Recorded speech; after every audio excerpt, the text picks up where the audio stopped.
கடகராசி அன்பர்கள் இந்த செவ்வாய் பெயர்ச்சியில யார் யார்கிட்டலாம் வார்த்தைகள்ல கவனமா இருக்கணும்னு சொல்லுங்கம்மா. யார் வந்தாலும் பாருங்க சோறு போட்டு அழகு பார்க்கணும், முகத்தை பார்த்து அந்த பசியோட தன்மையை வந்து உணர்ந்துக்கக்கூடியவங்க தான். ஆனா கடகராசிக்காரர்களுக்கு 5ஆம் அதிபதி தான் செவ்வாய், 5 10 கூடையவர் வேற. அப்ப இந்த செவ்வாயும் பாருங்க 12ஆம் இடத்துல இருக்கிறப்ப 2ஆம் அதிபதியும் ஆட்சி பெறார் சூரியன் வந்து. என்னுடைய வார்த்தைகள்ல இவங்க வந்து ஒவ்வொருத்தரும் அந்த கடகராசிக்காரங்க எல்லாருமே வந்து ரொம்ப கவனமாக இருக்கணும். அது யார்கிட்ட? தன்னுடைய தந்தைகிட்ட. ஓ, தன்னுடைய தகப்பனார்கிட்ட வார்த்தைகள்ல கவனமா இருக்கும். ஏன்னா சூரியன் தான் தந்தைக்காரகர், அவரே 2ஆம் அதிபதியா வந்து ஆட்சி பலம் பண்றதுனால. ஏன்னா கடகராசினாலே பாருங்க நம்ம தமிழ்நாடை கொடுக்கக்கூடிய ராசி. அது வந்து தமிழ்நாடே கடகம் தான். அதை வந்து உலகியல் ஜோதிடப்படி பாக்குறப்ப வந்து அப்படி இருக்கிறப்ப வந்து அந்த கடகராசிக்கு 5ஆம் அதிபதியே பாருங்க 12ஆம் இடத்துல வந்து விரயஸ்தானத்துல அமர்றாரு. அப்ப கடகராசிக்காரங்களுக்கு இந்த 48 நாட்களுமே வந்து முக்கியமான விஷயங்கள்ல ஒரு முடிவுகள் எடுக்கிறப்ப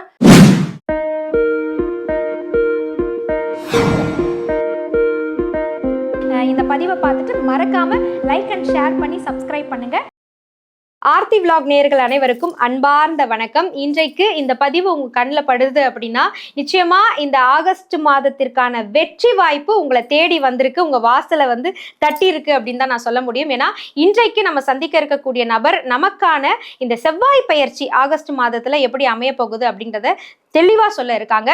இவங்க வந்து மலர் மருத்துவமாக இருக்கட்டும், இல்ல வாஸ்துவாக இருக்கட்டும், ஜோதிடமாக இருக்கட்டும், எல்லாவற்றிலும் கை தேர்ந்த ஒரு மருத்துவ ஜோதிடர் அப்படின்னு நம்ம சொல்லலாம். மரியாதைக்குரிய சங்கரேஸ்வரி அம்மா நம்மளுடைய விஜே ஆர்த்தி விலாகுக்காக இந்த செவ்வாய் பெயர்ச்சி இந்த 48 நாள் ஆகஸ்ட் மாதம் எப்போ ஆரம்பிக்க போகுது, இந்த தருணத்துல எந்தெந்த ராசிக்காரர்கள் சாதக நிலை அடைய போறாங்க, பாதக நிலை அடைய போறாங்க, யார்கிட்ட பேச்சுல கவனமா இருக்கணும், இந்த விளக்கங்களை எல்லாம் நமக்காக வந்து சொல்ல காத்திருக்காங்க. நீங்க இந்த பதிவை பார்த்துட்டு இருக்கீங்க, நான் ரொம்ப நல்லா பேசக்கூடியவங்க அப்படின்னா நிச்சயமா மறக்காம இந்த பதிவை பாருங்க. உங்களுடைய ராசி வரும் பொழுது யார்கிட்ட நீங்க பேச்சுல கவனமா இருக்கணும் அப்படிங்கிற அந்த விவரங்களை நீங்க தெரிஞ்சுக்கலாம். இது மட்டும் இல்லைங்க, எனக்கு ஸ்பெசிஃபிக்கா இவங்க கிட்ட ஜோதிடம் பார்க்கணும் அப்படின்னு விரும்பக்கூடியவங்க ஸ்கிரீன்ல தெரியக்கூடிய எண்ணுக்கு நீங்க தொடர்பு கண்டு ஆன்லைன் கன்சல்டேஷனும் நீங்க வாங்கிக்க முடியும். வாங்க அம்மாவை சந்திக்கலாம். இந்த செவ்வாய் பயிற்சி உங்களுக்கு என்ன மாதிரியான சாதக பாதக நிலையை கொடுக்க போகுதுன்னு தெரிஞ்சுக்கலாம். வணக்கம் சங்கரேஸ்வரிமா. வணக்கம்மா, நல்லா இருக்கீங்களா? ரொம்ப நலமா இருக்கும். உங்களை பார்த்தோன்னா இன்னும் மன தைரியத்தோட நாங்க இருக்கோம். இந்த செவ்வாய் பயிற்சி ஆகஸ்ட் மாதம் வருது அப்படின்றத நான் சொன்னேன். அந்த விளக்கங்களை எங்களுக்காக எப்போ வருது, எப்போ முடியுது, இந்த விவரங்களை எங்களுக்காக சொல்லுங்களேன். விஜே ஆர்த்தி விலாக் டிவி நேயர்களுக்கு உங்களின் மருத்துவ ஜோதிடர் SR சங்கரேஸ்வரியின் அன்பான வணக்கங்கள். செவ்வாய் பயிற்சி காலபுருஷனுக்கு முதல் ராசியே செவ்வாயோட வீடு தான். அவர் பாருங்க இது வரைக்கும் வந்து 2ஆம் இடம் ரிஷபத்துல இருந்தாரு. இப்ப ஆகஸ்ட் மாசம் 2ஆம் தேதியில இருந்து செப்டம்பர் 19ஆம் தேதி குறிப்பா பாத்தீங்கன்னா 48 நாட்கள் வந்து தன்னுடைய ராசியிலிருந்து 3ஆம் ராசி, அது போக பாருங்க காற்று ராசியான மிதுனத்துக்குள்ள என்றாகிறார். அப்ப 48 நாட்களும் இவர் வந்து காலபுருஷனுக்கு 3ஆம் ராசி மிதுனத்துல தன்னுடைய டிராவல்ல இருக்காரு. அப்ப இந்த காலகட்டத்துல அவருடைய பார்வை பாத்தீங்கன்னா கன்னி ராசி மேலையும் படுது, 4ஆம் பார்வையா பாக்குறாரு. அதே நேரத்துல வந்து தனுசு ராசி மேலையும் தன்னுடைய 7ஆம் பார்வையா பாக்குறாரு. மகர ராசி மேலையும் தன்னுடைய 8ஆம் பார்வையா பாக்குறாரு. அப்ப ஒரு செவ்வாய் பகவான் தன்னுடைய ராசிக்கு 4, 7, 8 பாக்குறாரு. அப்ப குறிப்பா வந்து மகர ராசி மேல படுறதுனால நிறைய வந்து உலகில் சார்ந்த விஷயங்கள்ல ஒரு நம்மளே எதிர்பார்க்க முடியாத அளவுக்கு ஒரு பிரச்சனைகள் ஏற்படும். அது கூட பாருங்க நெருப்பினால் நிறைய வந்து காயம்படக்கூடியது, நிறைய இடங்கள்ல பாருங்கன்னா பூமி அதிர்வுகளோட ஏற்படும். அந்த மாதிரி ஒரு காலகட்டங்கள் தான் இந்த 48 நாட்களுமே வந்து இருக்க போகுது. எல்லாருமே உலகத்துக்கே பாருங்க பொதுவா எல்லாருமே வந்து முருகர் வழிபாடு செய்யறது ரொம்ப நல்லது. இந்த 48 நாட்கள் 12 ராசிக்காரர்களுக்கும் இந்த செவ்வாய் பயிற்சி என்ன மாதிரியான சாதக பாதக நிலையை கொடுக்க போகுதுன்றதுதான் அடுத்து நம்ம விளக்கமா பார்க்க போறோம். இப்ப நம்ம பார்க்க போறது கண்ணியமிக்க கடகராசி நேயர்களுக்கான செவ்வாய் பயிற்சி. இந்த செவ்வாய் பயிற்சி அப்படின்னு சொன்னாலே நல்ல வாய் பேசக்கூடியவர்கள் கொஞ்சம் ஜாக்கிரதையா இருக்க வேண்டிய ஒரு பயிற்சி அப்படின்னு நம்ம சொல்லுவோம். ஆனா கடகராசி அன்பர்கள் நீங்க இந்த பெயர்ச்சியில யார் யார்கிட்டலாம் அமைதி காக்கணும், எப்படி வந்து உங்களுடைய வார்த்தைகளை கட்டுப்படுத்தணும், எந்த ராசிக்காரர்கள் கிட்ட கொஞ்சம் கவனமா இருக்கணும் அப்படின்றத அம்மா கிட்ட கேட்டு தெரிஞ்சுக்கலாம். அம்மா, கடகராசி அன்பர்கள் இந்த செவ்வாய் பெயர்ச்சியில யார் யார்கிட்டலாம் வார்த்தைகள்ல கவனமா இருக்கணும்னு சொல்லுங்கம்மா. கடகராசிக்காரர்களுக்கு ரொம்ப வந்து அதிகமான ஒரு இரக்க குணம் இருக்கும். அதுவும் பாருங்க தாய்மை குணம் அப்படின்னாலே கடகராசிக்காரங்க தான். யார் வந்தாலும் பாருங்க சோறு போட்டு அழகு பார்க்கணும், முகத்தை பார்த்து அந்த பசியோட தன்மையை வந்து உணர்ந்துக்கக்கூடியவங்க தான். ஆனா கடகராசிக்காரர்களுக்கு 5ஆம் அதிபதி தான் செவ்வாய். 5, 10 கூடையவர் வேற. அவர் தான் உத்தியோகத்தையும் தொழிலையும் கொடுக்கக்கூடியவர் வந்து தன்னுடைய ராசிக்கு 12ஆம் வீட்டுல இருக்கிறார் இந்த மந்த்ல வந்து. அப்ப இந்த 48 நாட்கள்ல பாருங்க, தன்னுடைய குழந்தைகள் சார்ந்த விஷயங்கள்ல குழந்தைகளுக்காக, என்னுடைய பிள்ளைக்காக வேலைக்கு, என்னுடைய பிள்ளை வந்து தொழில் பண்ணிக்கிட்டு இருக்கான், பிஸ்னஸ் பண்ணிக்கிட்டு இருக்கான், அது எப்படி இருக்கும் அப்படிங்கிற பயம் வந்து இருந்துகிட்டே இருக்கும். நான் கடகராசியில தான் பாருங்க செவ்வாய் நீசம். அப்ப பிள்ளைக்கு பார்க்குற பிஸ்னஸ் நல்லா இருக்குமா, இல்லை என்னுடைய குழந்தை வந்து வெளிநாட்டுக்கு போகுது, அது எதுக்காகன்னா பிஸ்னஸ்க்காக, ஒரு பிஸ்னஸ் விஷயமாக கொஞ்ச நாள், குறுகிய நாட்கள் மட்டும், ஒரு வாரமோ ஒரு 10 நாளோ ஒரு மாசமோ வந்து போய் நிறைய விஷயங்கள் தெரிஞ்சுக்கணும். அதுக்கு ரொம்ப நாளாக முயற்சி எடுத்துக்கிட்டு இருக்கா, நான் முடியவே இல்லை, இப்போ அதுக்கு வாய்ப்பு இருக்கா அப்படின்னு நிறைய வந்து கடகராசிக்காக எண்ணங்கள் இருக்கும். அந்த எண்ணங்கள் முதல்ல வந்து வெற்றி அடையும். ஏன்னா 5ஆம் அதிபதியும் 10ஆம் அதிபதியும் தன்னுடைய ராசிக்கு 12ஆம் வீட்டில் விரயஸ்தானத்தில் இருக்கிறதுனால இந்த கடகராசிக்காரங்களுடைய அவங்களுடைய குழந்தைகள் சார்ந்த விஷயங்கள்ல, அவங்களுக்கு வேலை விஷயமாக இருக்கட்டும், உத்தியோக விஷயமாகட்டும், வெளிநாடு வெளிதூரம் போகிறதுக்கு வாய்ப்பு ரொம்ப அதிகமாக இருக்குது.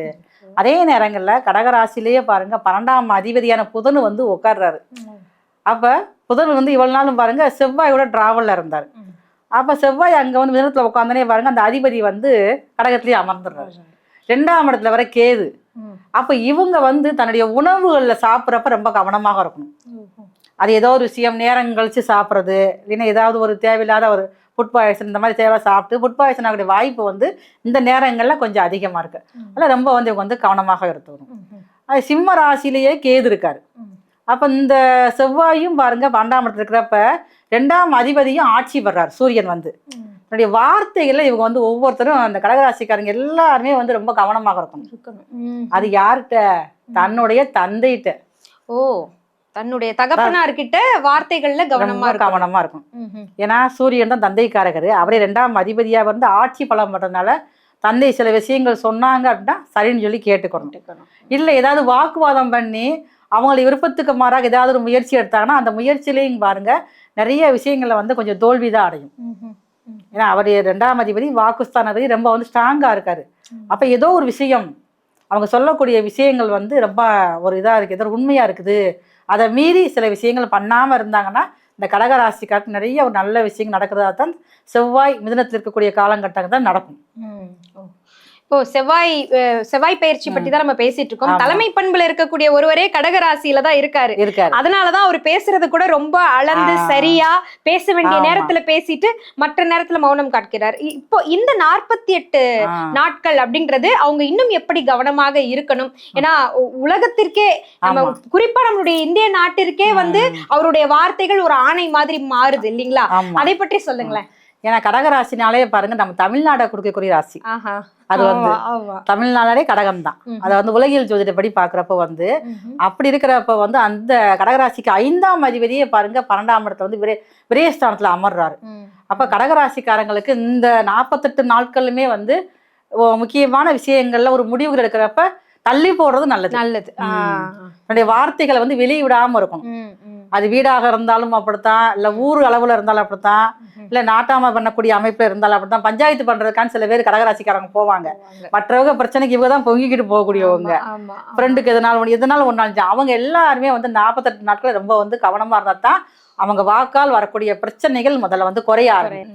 மொத்தத்துல நாடாளக்கூடியவர்களாக இருந்தாலும் சரி, இல்ல மக்கள் பிரச்சனைகளை தீர்க்கக்கூடியவங்களாக இருந்தாலும் சரி, இந்த 48 நாட்கள் நீங்க ஏதேனும் தீர்வு சொல்ல இருந்தீங்கன்னா அதை கொஞ்சம் தள்ளி போடணும், மௌனம் காக்கணும், இல்ல ஒரு முறைக்கு 100 தடவை யோசிச்சு நீங்க செயல்படணும் அப்படின்னு அம்மா வந்து நிச்சயமா சொல்லியிருக்காங்க.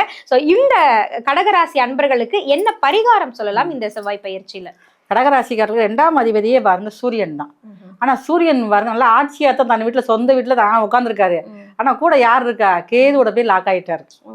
அப்ப கேதுவோட லாக் ஆகுறப்ப நம்ம சொல்ற விஷயங்கள் நெகட்டிவாக மாறக்கூடியனால இவங்க செய்ய வேண்டிய ஒரே பரிகாரம் விநாயகர் வழிபாடு தான். விநாயகர் வழிபாடு. கணங்களுக்கு அதிபதியுமே பாருங்க விநாயகர் தான். அவரால் வினைகளை தீர்க்கக்கூடிய பகவானு விநாயகர் தான். அந்த விநாயகருக்கு செவ்வாய்க்கிழமை காலையில 9 to 10 வந்து யமகண்ட நேரம். அந்த நேரத்துல போய் அவருக்கு பிடிச்சது வந்து அரளிப்பூ, அதே அருகம்புல் மாலை ஏதோ ஒண்ணு வாங்கி சாற்றி முடிஞ்சு அபிஷேகம் பண்ணிக்கங்க. 7 மாவிளக்கு தீபம் ஏற்றி அந்த விநாயகர் பெருமான வழிபாடு செஞ்சுட்டு வந்தாலே போதும். இவங்க தனக்கே சில விஷயங்கள் தெரிய ஆரம்பிக்கும். ஓ, நம்ம இவட்ட பேசலாம், இவட்ட பேசக்கூடாது, பொதுவாக நமக்கு தேவை வந்து வாய் போட்டுக்கிறணும் அப்படிங்கிற விஷயத்த வந்து புரியுதலோட புரிய ஆரம்பிப்பாங்க.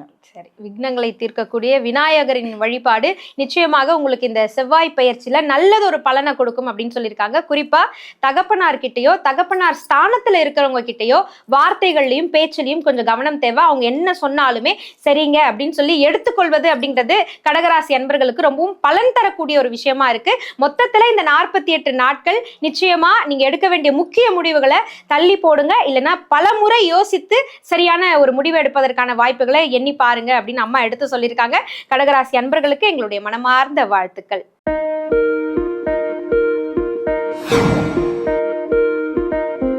இந்த பதிவை பார்த்துட்டு மறக்காம லைக் அண்ட் ஷேர் பண்ணி சப்ஸ்கிரைப் பண்ணுங்க.